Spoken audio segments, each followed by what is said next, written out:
Assalamualaikum warahmatullahi wabarakatuh.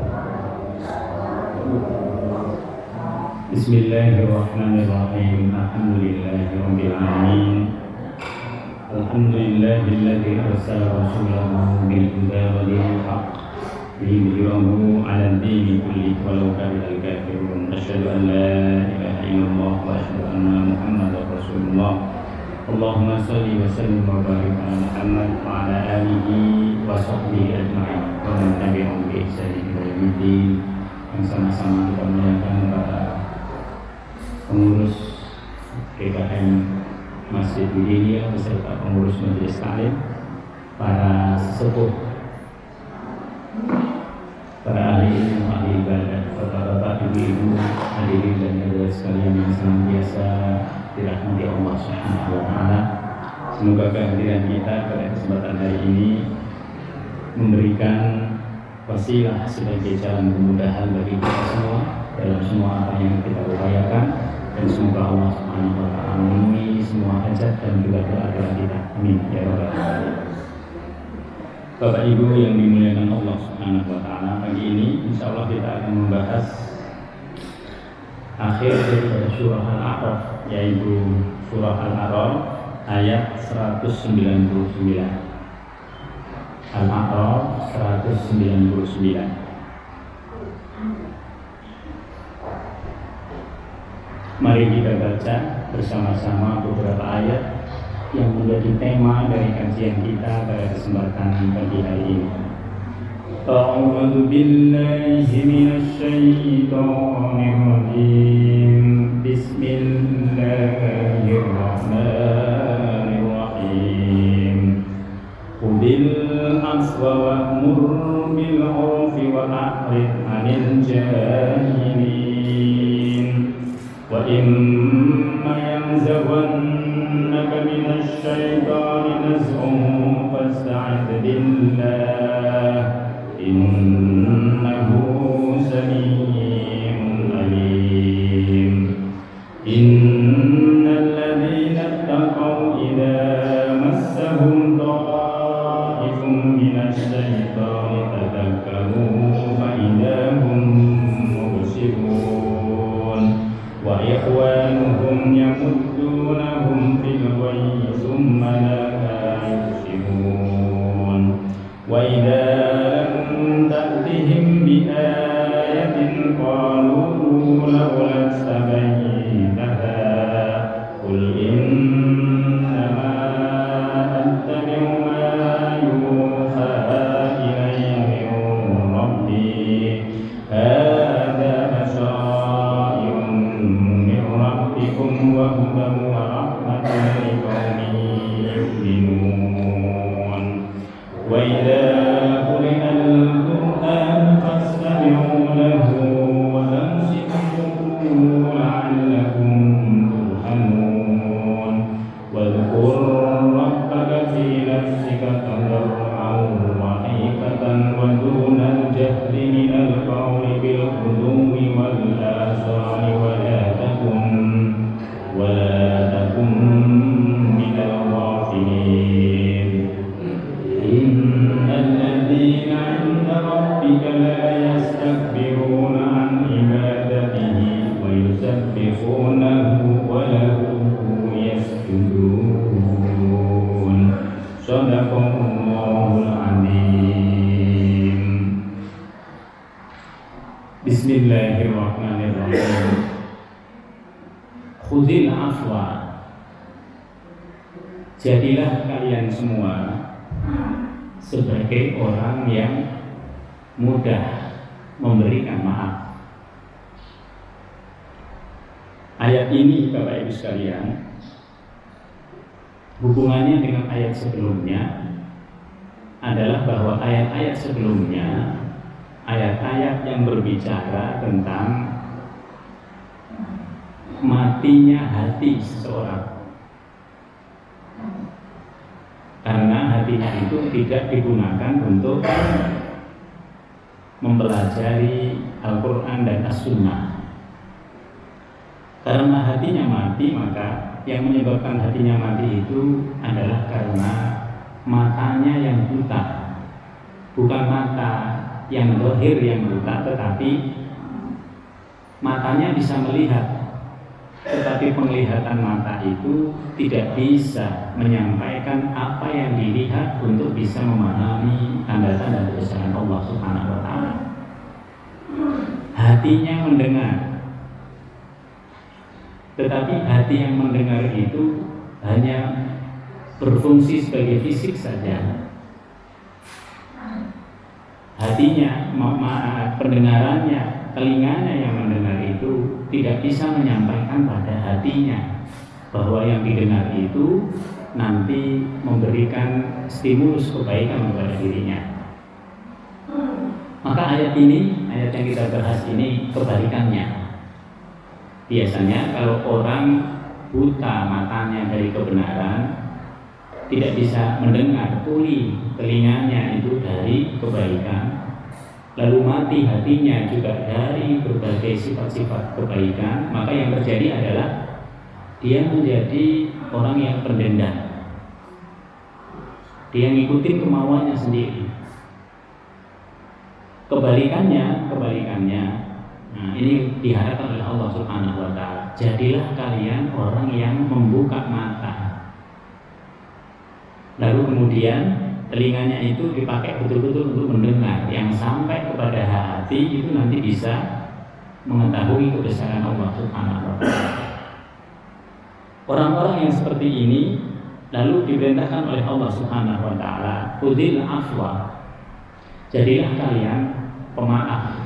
Al-afwu, sering kita mengatakan al-afwu dari kata ain fa wawu. Apa itu pemaaf? Pemaaf itu adalah orang yang menghilangkan luka dalam hatinya. Kita berhubungan dengan orang lain, sesama muslim, mungkin kita disakiti dengan rasa sakit yang luar biasa. Lalu kita sampai sekarang masih berasa. Dia menyakiti kita itu masih berasa. Nah, Allah Subhanahu wa Ta'ala memerintahkan kepada kita, jadilah pemaaf. Artinya luka yang ada di hati kita disebabkan oleh orang lain itu hapuslah dengan bersih.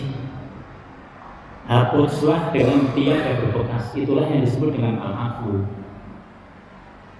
Karena itu al-afwu itu maknanya adalah menghapus sesuatu sudah tidak ada bekasnya lagi.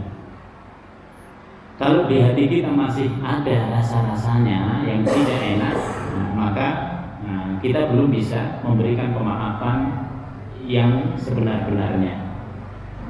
Padahal kita itu lahir dalam keadaan bersih hatinya, tidak punya titik noda apapun, juga tidak punya luka apapun kepada orang lain. Luka itu kan bukan kita yang menyebabkan, tapi orang lain yang menyebabkan itu. Yang dosa itu dia.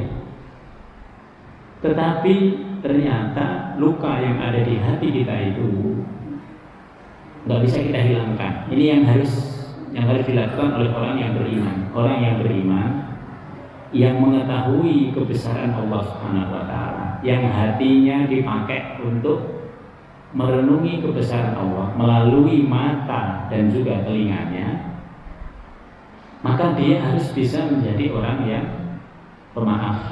Ini yang pertama. Khudhil afwa. Pemaaf itu al-afu ain fa wawu itu juga bisa berarti menutup. Artinya apa? Orang yang pemaaf itu adalah orang yang menutup. Udahlah, kesalahan dia apapun bentuknya berat. Maka orang yang baik itu orang yang tidak mengingat-ingat kesalahan orang lain. Kita melihat dia, melihat mukanya itu udah kebayang dulu yang dilakukannya. Kalau bisa tidak seperti itu. Kenapa tidak seperti itu? Karena orang bisa berubah. Mungkin dia sudah jauh lebih baik, tetapi persepsi kita tentang dia masih sama dengan yang dulu. Ini yang salah kita. Ada orang melakukan kesalahan yang luar biasa, dia sudah melakukan perbaikan selama bertahun-tahun ini, tapi persepsi kita kepadanya itu masih sama 10 tahun yang lalu. 20 tahun yang lalu misalnya, saya kok persepsinya masih sama ya, melihat dia selalu yang terbayang adalah keburukannya. Nah itu, nah kita harus merubah itu. Jadi orang yang baik itu melihat segala sesuatu netral. Oh dia begini, dia nggak punya. Orang yang baik itu melihat segala sesuatu itu ya sebagaimana kita melihat anak kecil yang kita nggak kenal sama sekali. Oh biasa. Tidak ada sisi positif, tidak ada sisi negatif. Kalau bisa itu. Kalau yang bisa kita lihat itu adalah negatif positifnya, itu lebih baik. Kita melihat sesuatu yang muncul itu yang positif, itu jauh lebih baik. Karena dengan begitu kita sudah berhusnuzon. Siapa berhusnuzon? Dalam husnuzon itu dia sebenarnya mengandung pahala. Kita berhusnuzon sama orang lain. Nah, maka tadi kita paling tidak kalau tidak bisa bersikap positif, maka kita bersikap netral. Lihatlah orang siapapun dia, seberapapun keadaannya, itu kita bisa melihatnya itu dengan netral. Jangan lihat yang lalu-lalu. Memang namanya hati, namanya pengingatan itu akan kembali dan itu sulit. Karena itu harus dilatih. Allah meminta kepada kita, qulil afwa. Jadilah engkau sebagai orang yang pemberi maaf. Pemberi maaf itu tadi artinya yang pertama adalah tidak ada bekas. Jadi kita 0-0. Kita melihat dia itu netral. Yang kedua, menutup. Kita tahu ada masalah dengan dia. Masalahnya itu dia sebenarnya, bukan kita. Kita orang yang tersakiti. Tetapi sekarang kita tutup itu supaya kita bisa melakukan perbuatan-perbuatan baik yang lain. Kalau tidak begitu, kita sulit berbuat baik karena kebayang-bayang oleh keburukan dia. Nah ini yang harus dilakukan oleh orang yang beriman. Qulil afwa. Jadilah engkau sebagai orang yang pemaaf. Yang kedua, wa'mur bil 'urfi. Jadilah engkau orang yang menyuruh kepada yang ma'ruf. Apa itu ma'ruf? Ma'ruf amin. Ma'ruf amin. Nah, bukan itu, ma'ruf. Ma'ruf itu di atasnya khair, di atasnya kebaikan. Khair itu kebaikan yang umum. Kita berbuat kepada orang lain secara umum itu khair. Ma'ruf itu adalah kebaikan, yang kebaikan itu sudah disepakati oleh orang-orang yang ada di situ sebagai kebaikan. Maka kalau kita berbuat baik, lihat-lihat dulu, kira-kira kalau saya berbuat begini di masyarakat situ cocok enggak? Nah, jangan sampai melampaui dengan pelampauan yang sangat jauh. Jangan juga rendah sekali, gitu. Rendah sekali yang orang-orang di situ sudah tidak seperti itu. Ini yang disebut dengan ma'ruf. Jadi ma'ruf itu orang berbuat baik dengan mengetahui situasi. Kira-kira baiknya di situ bagaimana? Misalnya kalau ada orang hadir dalam pernikahan, lalu kemudian biasanya kan kita bawa uang becek itu apa bahasa Indonesianya? Apa itu? Apa? Uang kondangan. Betawi ini mudah menyebutnya uang kondangan. Kita bawa uang kondangan. Nah, uang kondangan itu harus ma'ruf. Ma'ruf itu dalam arti bahwa yang normalnya seperti apa, kita ngikut yang normalnya. Itu disebut wa'mur bil 'urfi. Kalau ngajak seseorang juga begitu, lihatlah keadaan yang ada di situ. Keadaannya seperti apa? Ada orang asing datang ke sini, tiba-tiba dia ingin berdakwah, lalu datang ke semua rumah orang-orang yang ada di sini. Nah itu nggak cocok di sini. Itu berdakwah benar, tapi tidak dengan bil 'urfi. Tidak memperhatikan huruf. Huruf itu adalah kebiasaan yang ada di situ. Apa yang terjadi? Walaupun itu baik, dia akan ditolak. Nah, kalau pengen berdakwah di sini tempatnya. Nah, kenapa? Karena kita merasa rumah kita itu punya hal-hal yang privasi. Nah, misalnya seperti itu. Sehingga kita lebih suka dakwahnya itu di masjid. Misalnya itu.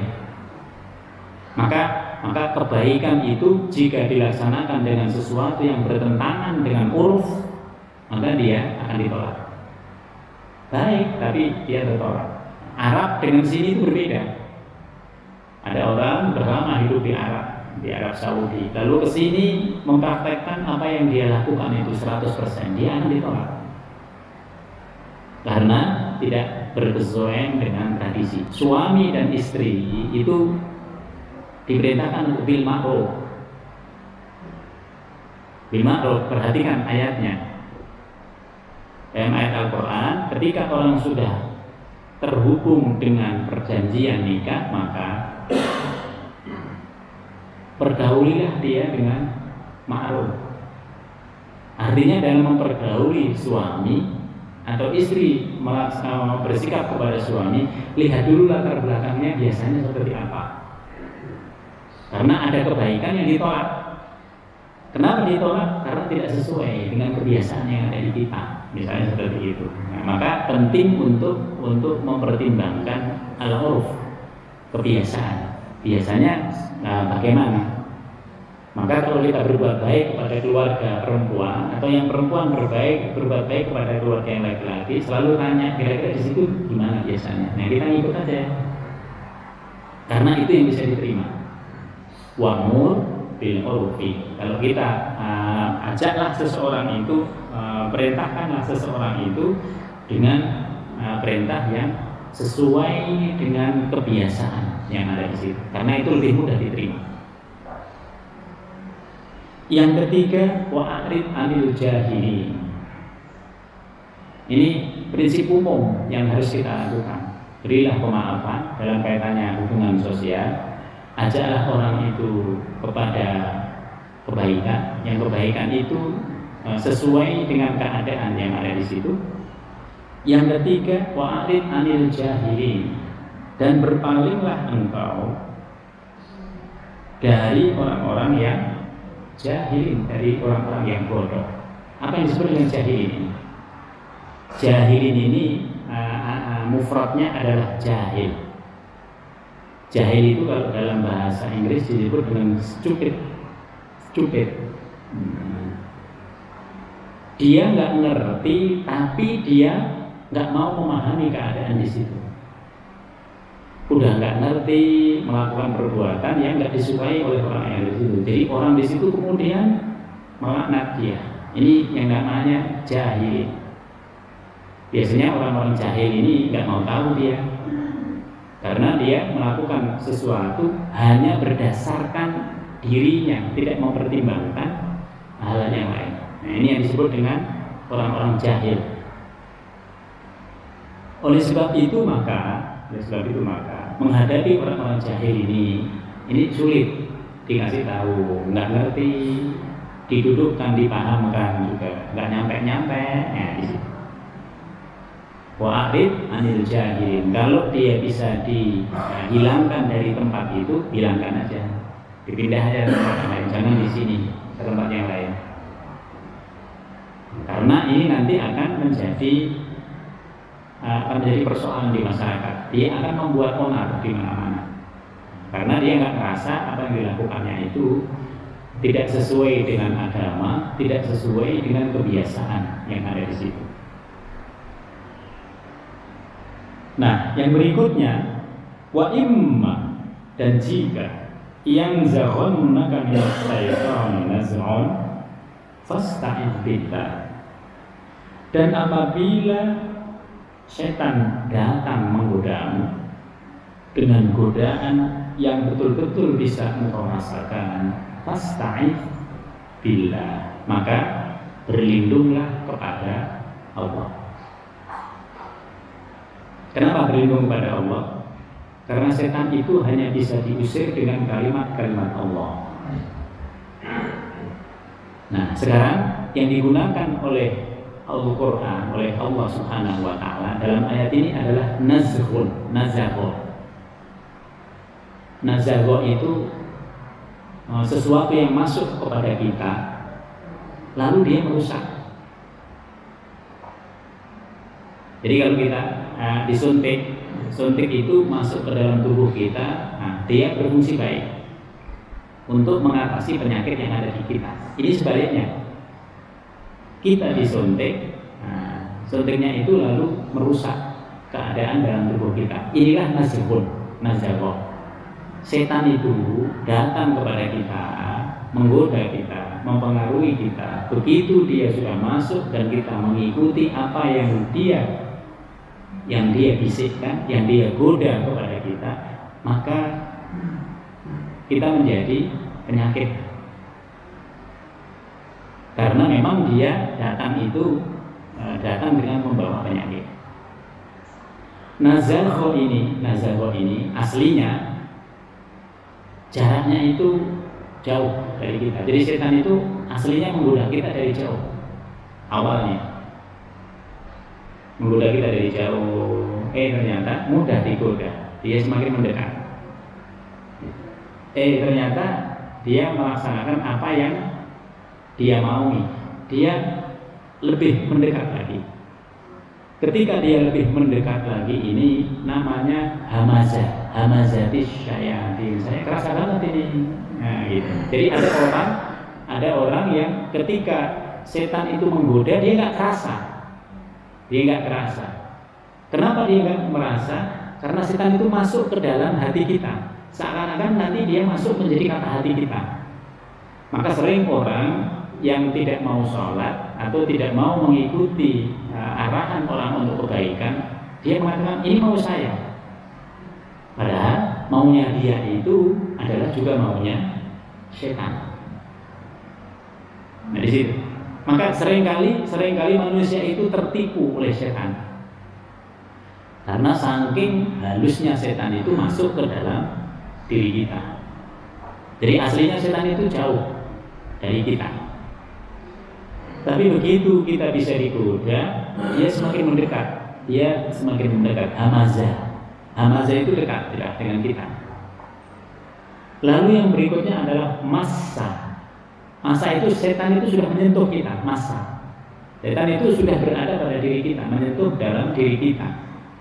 Tetapi sentuhan itu juga belum begitu berasa. Saking halusnya sentuhannya setan itu. Misalnya ketika kita malas, setan itu sudah dari situ. Aduh malas deh, saya mau ini berbuat ini. Setan sudah mempengaruhi kita ya. Setan sudah menyentuh kita ya. Terus kemudian ketika kita beralasan dengan sesuatu yang kelihatannya rasional. Saya nggak datang sholat berjamaah, misalnya alasannya orang saya sibuk ini, sibuk itu, sibuk ini, sibuk itu. Itu setannya.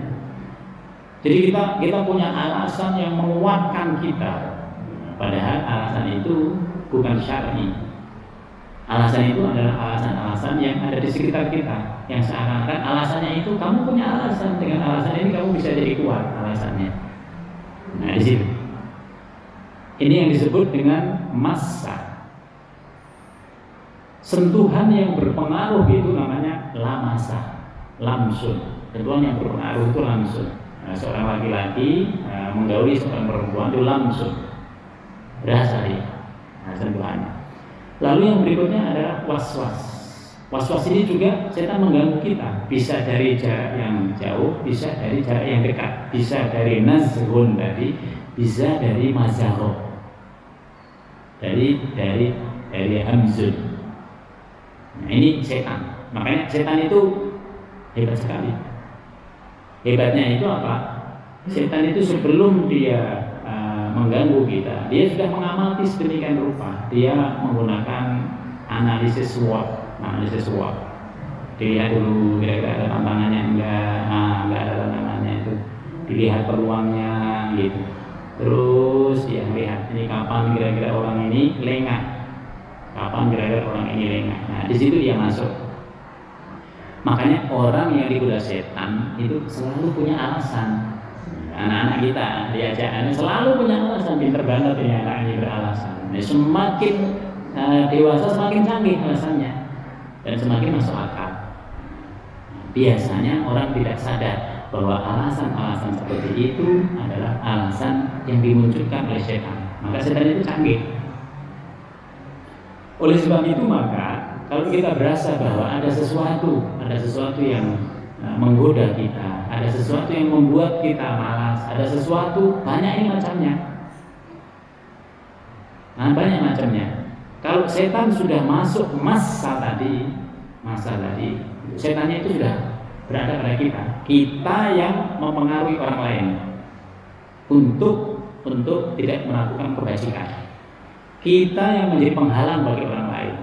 Sehingga kita nanti yang melakukan, oh saya akan teliti kemana, saya akan ini, coba saya buktikan benar apa enggak, saya akan begini. Itu sebenarnya sudah setan yang minta. Dan kita mengikuti itu seakan-akan, nah itu kita.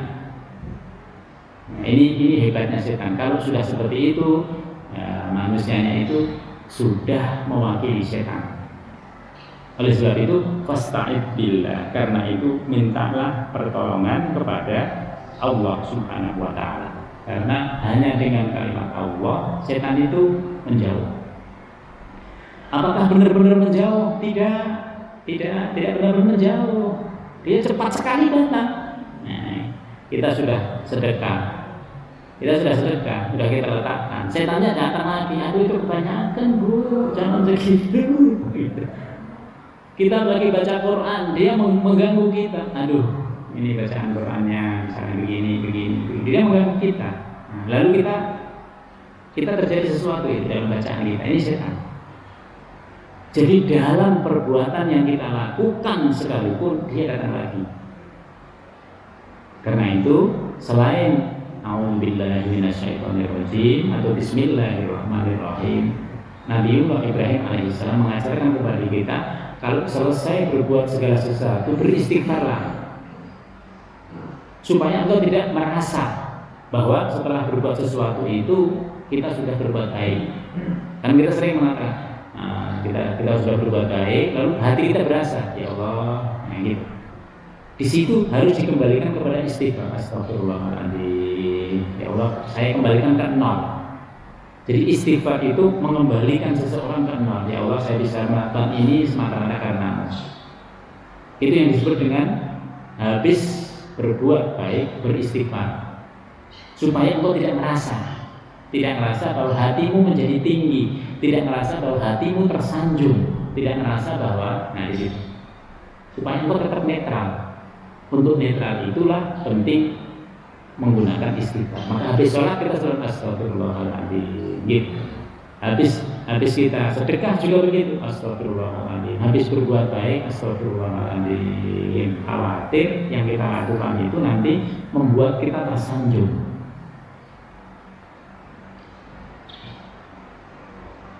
Innahu sami'un alim. Karena sesungguhnya Allah Subhanahu wa ta'ala ketika kita baca a'udzubillahi minasyaitonir, dia mendengar dan dia yang akan mengusir setan. Kalimat Allah itu yang mengusir setan. Maka ada orang yang mengatakan begini, saya sudah a'udzubillah terus, tapi setannya kelihatannya masih ada di saya. Bagaimana ini? Ya karena setannya itu juga bisa mengucap itu. Cuman dia lebih bandel dari kita, gitu. Setannya itu bandel banget.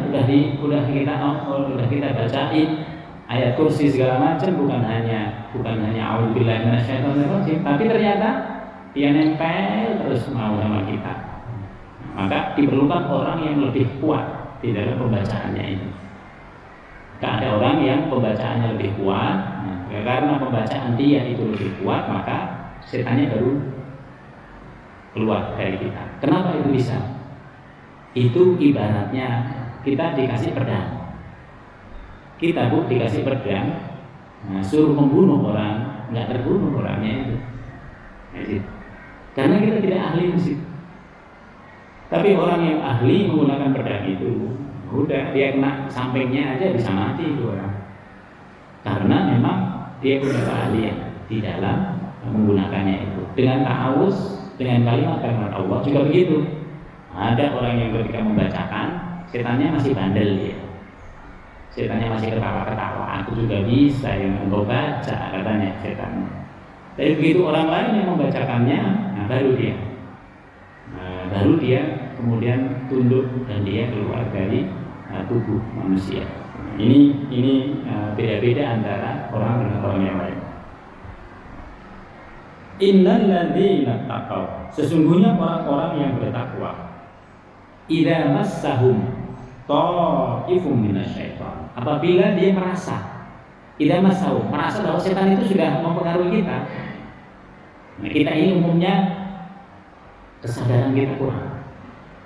Kita nggak merasa bahwa kita ini setiap hari digoda oleh setan, dia santai-santai aja gitu. Padahal orang-orang yang bertakwa, idza massahum ta'ifum minasyaiton, apabila dia merasakan datangnya godaan setan. Ta'if itu apa? Ta'if, kita melaksanakan ta'at. Jadi setan itu muterin kita, dilihat saya goda dari samping kiri bisa apa enggak? Oh nggak bisa. Dari samping kanan nggak bisa. Saya goda dari depan bisa enggak? Saya goda dari belakang bisa apa enggak? Oh ternyata dari belakang dia bisa digoda. Setelah dia melakukan segala sesuatu, dia bisa digoda. Karena sebelum dia melakukan segala sesuatu, sulit digoda. Orang ini kuat kemauannya. Digodanya kapan? Digodanya setelah melakukan segala sesuatu, digoda oleh setan tadi. Dibuat dia tersanjung tadi itu. Maka di sini idza massahum ta'ifun, apabila dia merasa bahwa setan itu mempengaruhi dirinya, muter-muter ta'if itu muter-muter kepada dirinya, apa yang terjadi? Tazakkaru, dia ingat kepada Allah. Sehingga salah satu tips untuk menghindarkan setan adalah berzikir. Oleh sebab itu, pilihlah kalimat zikir itu yang cocok buat kita. Yang paling mudah buat ibu apa? Gitu. Kalau bisa yang paling mudah itu dari awal sudah diposisikan la ilaha illallah, nah itu istimewa, karena itu yang nanti akan refleks muncul dari kita. Kalau kita zikirnya itu biasanya astagfirullahaladzim, nanti akan refleks. Nah, maka yang mudah itu ketika meninggal dunia, lalu kan sering diajari untuk talqin. Talqin itu kan la ilaha illallah. Kadang-kadang orang itu tidak biasa. Saya lebih mudah menyebut Allah, nggak apa-apa. Jangan dipaksakan kepada sesuatu yang tidak biasa pada dia. Karena yang refleks itulah yang penting. Ada orang zikirnya sholawat terus, sehingga kalau ada apa-apa munculnya sholawat. Kesandung dia langsung Allahumma sholli ala Muhammad. Itu. Yang repot adalah yang zikirnya bukan Allah, gitu kan? Yang muncul yang lain-lain bukan Allah. Nah, itu tadi. Begitu kesandung, nah disebut deh itu ya. Yang disebut bukan Allah. Nah, di situ repotnya. Nah, nanti mau meninggal itu juga yang disebut. Nah, jangan-jangan yang itu refleksnya. Ini yang harus dihindari. Oleh sebab itu pilihlah di antara banyak zikir. Kalau kita lebih mudah subhanallah, alhamdulillah, yaitu subhanallah, alhamdulillah. Semuanya memiliki fungsi yang sama. Tetapi dari semua zikir itu yang paling afdol adalah la ilaha illallah. Kalimat la ilaha illallah ini. Maka kalau bisa memposisikan la ilaha illallah dalam zikir kita, itu sudah istimewa. Karena ini yang akan refleks kepada kita. Tadzakkar, mereka ingat, faidahum mubsirun, maka pada saat dia ingat seperti itu, mereka melihat kesalahannya. Ya Allah, ini begini, tadi saya begini, ini begini. Jadi orang yang bertakwa kepada Allah, yang sudah biasa istiqomah, ketika dia digoda oleh setan ini, ya Allah, ini setan ini ganggu saya. Dia sadar. Kesadaran itulah yang menempatkan dia untuk bersikap hati-hati tadi. Oh, saya harus begini, saya begini. Karena tiba-tiba muncul setan ini, pinter banget setan ini. Hati kita itu tiba-tiba dimunculkan. Kita udah nggak ngapa-ngapain, tiba-tiba dia muncul hal-hal yang kata hati kita itu muncul. Itu setan. Dan itu terjadi kepada siapapun. Yang betul-betul tidak bisa digoda itu adalah Rasulullah SAW. Walaupun Rasul tetap digoda. Satu ketika Rasulullah SAW digoda oleh jin Ifrit. Lalu Rasulullah SAW itu pengen Kalau begitu jinnya ini, jadi ini ada riwayat semalam tiba-tiba muncul di hadapanku jin ifrit. Kalau Rasul kan bisa lihat, ya kan? Kalau kita kan nggak bisa lihat, itu bedanya. Lalu setelah itu untuk membatalkan salatku, maka Allah menganugerahkan aku kemampuan menangkapnya. Nanti bisa menangkap. Kalau kita coba, jangan ditangkap, dipegang buntutnya aja nggak bisa sama gitu. Terus setelah itu Nabi mengatakan, dan aku bermaksud untuk mengikatnya di salah satu tiang di masjid. Nabi sudah bermaksud untuk mengikatnya supaya para sahabat keesokan harinya itu bisa melihat. Tetapi aku mengingat ucapan saudaraku Nabi Sulaiman alaihissalam. Dia berdoa kepada Allah, ya Tuhanku, ampunilah aku dan anugerahkanlah kepadaku kerajaan yang tidak dimiliki oleh seorang jua pun sesudahku. Karena Sulaiman sudah berdoa seperti itu, maka saya lepas jinnya itu. Ini apa artinya kepada kita? Artinya memang kita tidak boleh berhubungan dengan jin. Sehebat apapun misalnya kita bisa menguasai jin, jin itu nanti bahaya kepada keluarga kita. Kepada kita pun dia bahaya. Maka dia yang sudah kita tundukkan nanti akan menundukkan salah satu atau di antara keluarga-keluarga kita. Ini jeleknya jin. Maka jin itu tidak seperti manusia. Dia lebih sadis daripada manusia. Dia lebih bandel daripada manusia. Maka kita yang biasa-biasa ini sudah alhamdulillah.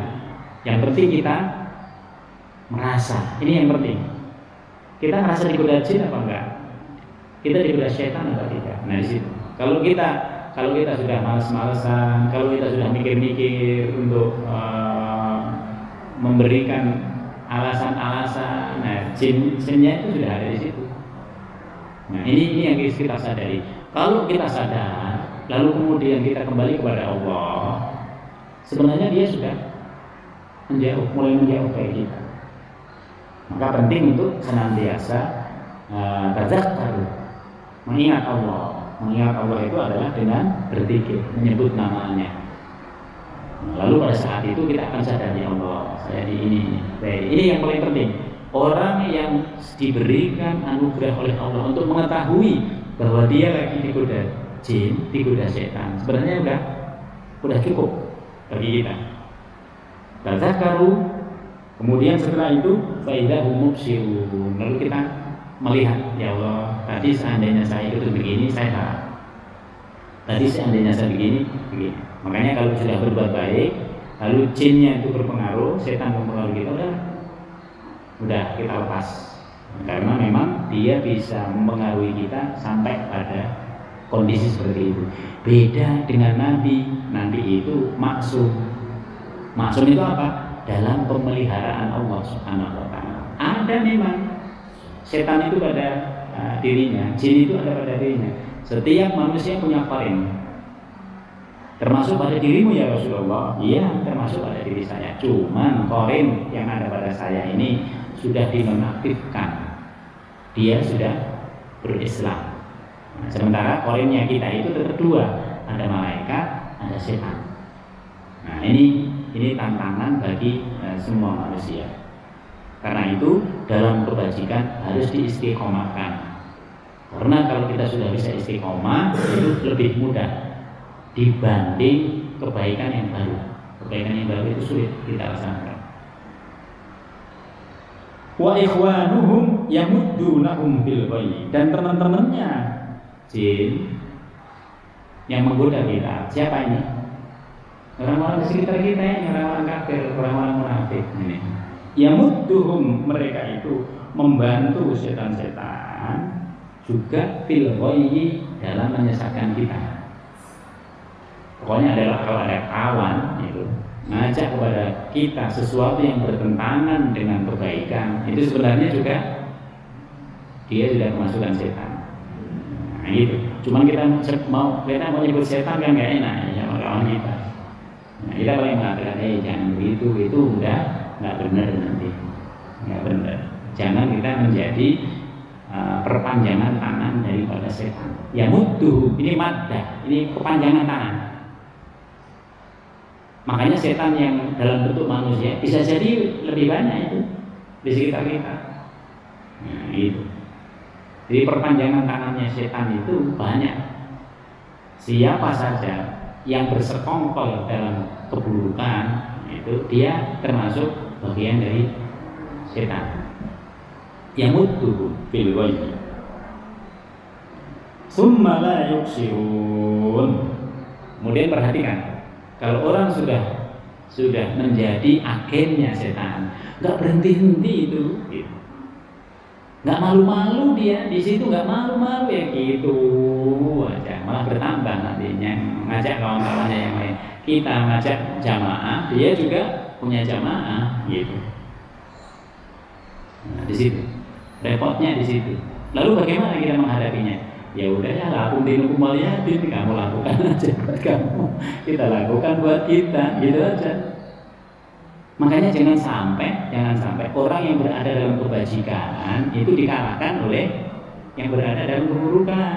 Oh, kita jadi lemes nih menghadapi mereka, ya kalah lah kita. Nah itu. Kalau kita yakin berada dalam kebajikan, tetaplah dalam kebajikan. Nanti mereka akan bercerai-berai. Yakinlah bahwa yang kebajikan itu akan mengalahkan keburukan. Katakanlah bahwa yang kebajikan itu akan mengalahkan kebatilan. Idza ja'a al-haqqu wa zahaqa al-batil, innal batila kana zahuqa. Kebatilan itu akan kalah. Nah, kalau kita menguatkannya. Tapi kalau kita memble, nah udah kita yang kalah. Nanti mereka semakin besar. Jadi kita tinggal lihat aja, semakin besar mereka atau semakin besar kita. Kalau semakin besar kita, mereka kalah. Tapi kalau mereka semakin besar, nah ini yang bahaya. Masa kita yang berada dalam kebaikan itu kalah. Wa idza lam ya'tihim wa idza lam ta'tihim bi ayatin. Dan apabila engkau Muhammad tidak membacakan satu ayat kepada mereka, mereka ini akan menghinamu. Jadi orang-orang yang sudah dirasukin setan ini repot, didakwai dia nggak kena gitu, nggak didakwai itu dia ngomong kepada kita dengan omongan yang menyakitkan.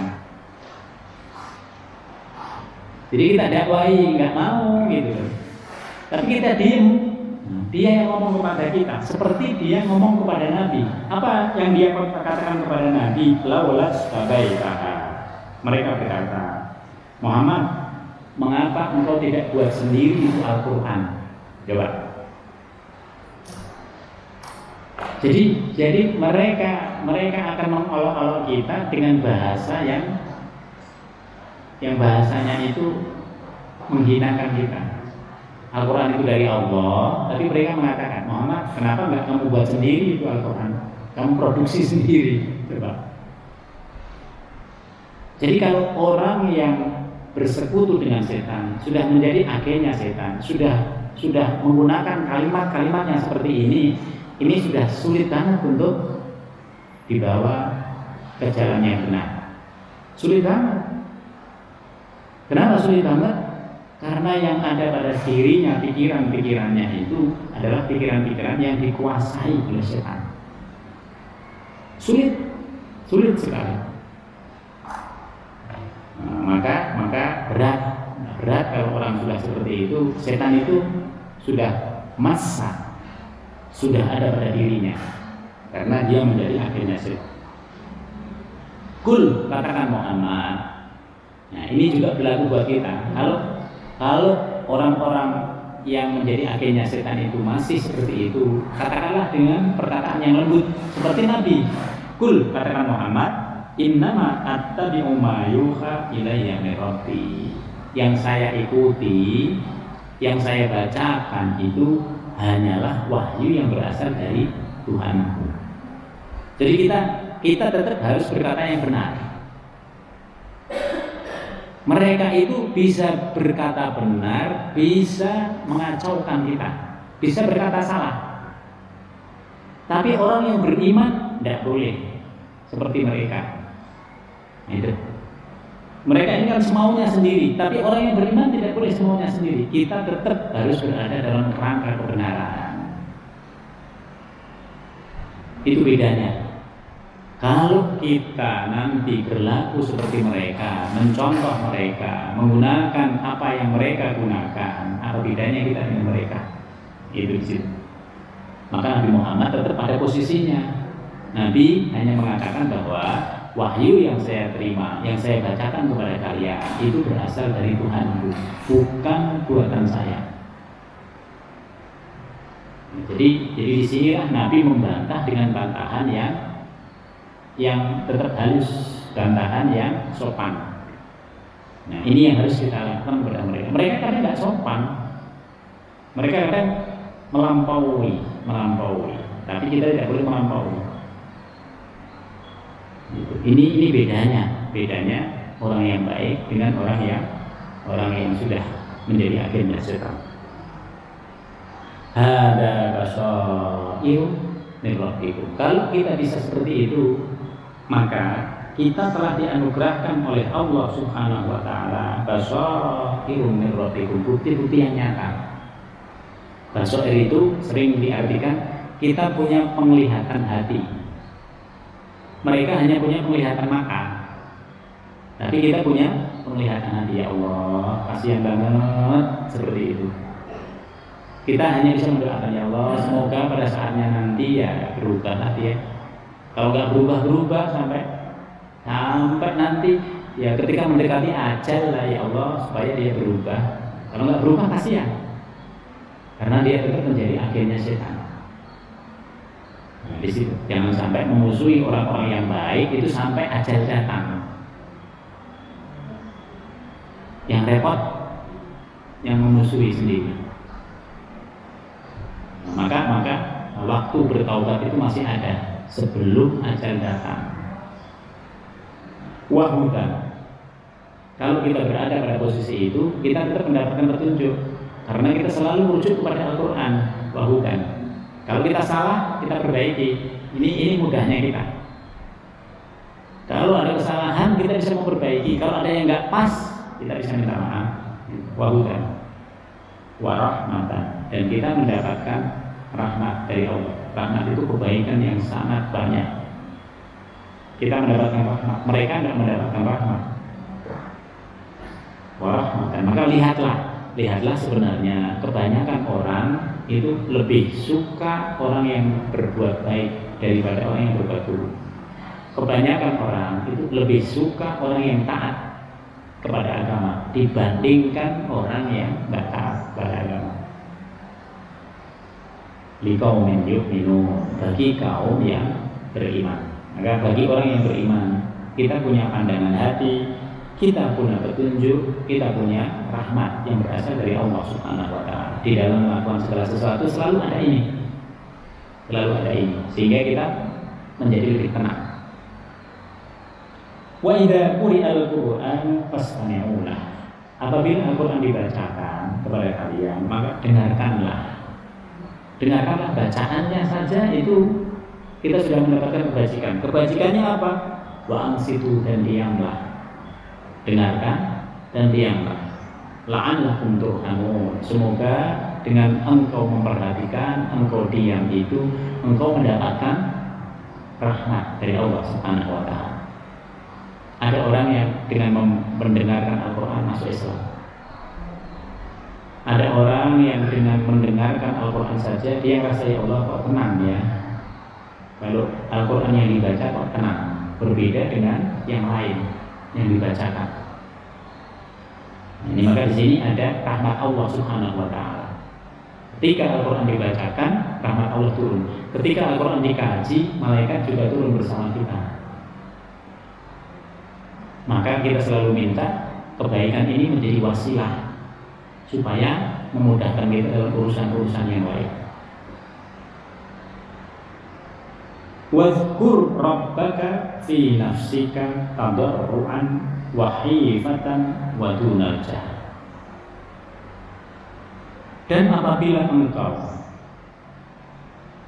mengingat Tuhanmu pada dirimu sendiri, artinya apa ini? Engkau beribadah privat, beribadah di rumah sendiri atau di tengah malam, berdiri sendiri kita beribadah. Lakukan dengan apa? Tadarruan, lakukanlah dengan rendah hati. Rendah hati di situ mengikhlaskan semua kepada Allah. Ya Allah, gitu. Kita dengan merendahkan diri kita. Wa khifatan, dan juga dengan rasa takut. Takut, ya Allah nanti jangan-jangan saya begini, jangan-jangan saya begini. Ya Allah jangan-jangan doa saya. Jadi rasa takut, wa khifatan. Yang kedua, wadunal jahr, dan tidak dengan mengeraskan suara. Maksudnya suara kita dengar tapi kita menghayati suara itu. Allah, ya Allah, gitu. Ya Allah kita begini, ya Allah kita begini, ya Allah kita begini. Kenapa dunal jahr? Khawatir nanti kita membangunkan keluarga kita yang masih tidur. Maka kalau orang menjalankan sholat malam secara pribadi itu sebaiknya 3 hal ini digunakan. Tadarruan, ya Allah saya betul-betul dengan rendah hati, bukan rendah diri, rendah hati. Kita merendahkan semuanya karena sesungguhnya kita ini makhluk yang lemah. Karena kita makhluk yang lemah, maka kita minta kepada Allah. Ya Allah, Engkau yang kaya. Ya Allah, Engkau yang kuat. Ya Allah, Engkau yang maha segala-galanya. Gitu. Ini yang disebut dengan rendah hati. Tadarru'. Ya Allah, saya sudah begini, tapi begini. Gitu. Ya Allah, ini, ya Allah, ini. Disampaikan kepada Allah. Ketika semua sudah kita sampaikan kepada Allah itu, hati kita menjadi plong. Sudah tidak ada lagi beban di kita. Bebannya itu sudah kita serahkan pada Allah. Ada memang dalam pikiran kita itu sebelum kita betul-betul selesai masalahnya. Ada. Tapi bersamaan dengan itu kita senantiasa berdoa. Ya Allah, yang ini gimana? Ya Allah, yang ini. Ya Allah, yang ini. Nah, gunakan apa-apa yang ada di sekitar kita itu menjadi hujah untuk bisa menyampaikan kepada Allah. Ya Allah, ininya saya sudah begini, ininya sudah begini. Ya Allah, saudara saya sudah begini, tapi kok begini, gitu. Sampaikan itu kepada Allah Subhanahu wa taala. Insya Allah nanti Allah yang memberikan jalannya. Wa khifatan. Yang kedua dengan rasa takut. Ya Allah, sebenarnya saya takut kalau begini. Khawatir ya Allah kalau begini. Ya Allah, ini. Wa khifatan. Yang ketiga dunal jahr. Tidak dengan suara yang keras, tapi suara yang lembut yang bisa kita dengar. Maka kalau kita membaca Al-Quran sendiri itu kan kita alhamdulillah. Yang penting telinga kita mendengar. Kita sendiri yang mendengar. Tidak kita suarakan seperti itu pun kita bisa mendengar. Karena apa yang dikatakan oleh hati sebenarnya terdengar juga oleh telinga kita. Bil wudu'i wal asar. Engkau lakukan itu pada waktu pagi menjelang subuh, wal asar pada waktu petang. Bisa habis asar, bisa setelah maghrib. Dua-duanya itu adalah waktu yang mustajab. Jadi habis asar menjelang maghrib, nah itu waktu yang mustajab. Karena itu banyak majelis-majelis zikir dilaksanakan di situ. Atau habis maghrib sampai isya. Ini juga waktu yang mustajab. Maka banyak orang menggunakan waktu itu untuk mendekat secara pribadi kepada Allah. Tadarru fi nafsik. Wala takun minal ghafilin. Dan janganlah kalian menjadi orang-orang yang lengah. Lengah itu kita mengetahui sesuatu tapi tidak kita laksanakan. Lengah. Kita mengetahui bahwa kita ini harus berzikir terus, tapi dalam kenyataannya kita lebih banyak lupa, lengah. Kita tahu bahwa yang kita miliki itu tidak sepenuhnya untuk kita, tapi kita lengah. Semua nanti kita gunakan untuk kita, lengah. Banyak hal yang sudah kita tahu, tapi tidak dilaksanakan, itu lengah. innal ladzina 'inda rabbika la yastakbiruna an ibadatihi wa yusabbihunahu wa lahu yasjudun. Sesungguhnya orang-orang yang ada di sisi Tuhanmu la yastakbirun, mereka tidak merasa berbangga-bangga diri, mereka tidak merasa takabur, mereka tidak pernah menyombongkan apa yang disembahnya itu, apa yang diibadahinya itu kepada Allah. Dalam semua yang kita lakukan sebisa mungkin tidak ada rasa kebanggaan. Rasa kebanggaan, maksudnya kebanggaan itu bukan berarti kalau kita cuma biasa, ya Allah alhamdulillah saya bisa begini, itu bukan kebanggaan. Itu rasa yang muncul dari yang sudah kita lakukan. Ada rasa, jangan merasa sombong, gitu aja. Jangan merasa sombong dalam semua ibadah, dalam semua penyembahan yang sudah kita lakukan kepada Allah. Karena memang orang-orang yang dekat kepada Allah itu tidak ada rasa sombong sedikit pun, baik dalam apa yang mereka lakukan sehari-hari maupun yang mereka ibadahkan kepada Allah Subhanahu wa Ta'ala. Kalau kita cuma mengatakan alhamdulillah ya Allah saya bisa begini, ya Allah alhamdulillah kita dibanding yang ini kita masih begini, nggak apa-apa. Itu namanya tahaddus bin nikmah untuk diri kita sendiri. Yang menyombongkan itu yang jelas-jelas bahwa merasa bahwa dengan ibadahnya itu begini, itu yang nggak boleh. La yastakbiruna an ibadati wa yusabbihunahu, mereka senantiasa menyucikan Allah. Karena itu mereka menjauhkan diri dari kesombongan, menyucikan Allah. Ada apa-apa, subhanallah. Ya Allah, kita sucikan. Kita sucikan hati kita itu dengan berzikir. Kita sucikan badan kita itu dengan banyak salat. Kita sucikan harta kita itu dengan zakat, infak, sedekah. Maka kalau orang itu ingin menyucikan hartanya, dia akan lebih banyak sedekah daripada zakat. Karena zakat itu kan hanya tertentu, hanya 0,5%, dan itu hanya setahun. Sementara kita bersedekah, kita berinfak, berapa Bu? Bisa lebih ini. Kalau kita biasa berinfak sebulan, seminggu, terus kita istiqomah, kalau kita hitung dalam setahun, itu lebih banyak daripada zakat kita. Karena itulah ini yang akan nanti menjadi, dia yang akan menjadi pendamping roh kita. Roh kita itu akan didampingi dengan sedekah, dengan infak, dengan zakat kita kepada Allah Subhanahu wa Ta'ala. Maka di sini katakan wa yusabbihuna wa lahu yasjudun, dan mereka senantiasa bersujud, yang berarti taat, patuh hanya kepada Allah Subhanahu wa Ta'ala. Kesimpulan yang bisa kita ambil Bapak Ibu sekalian pada kesempatan ini, Allah Subhanahu wa Ta'ala memberikan peringatan kepada kita untuk berhati-hati kepada setan. Karena setan ini bisa merusak kebaikan-kebaikan kita. Setan ini bisa memengaruhi amalan-amalan kita.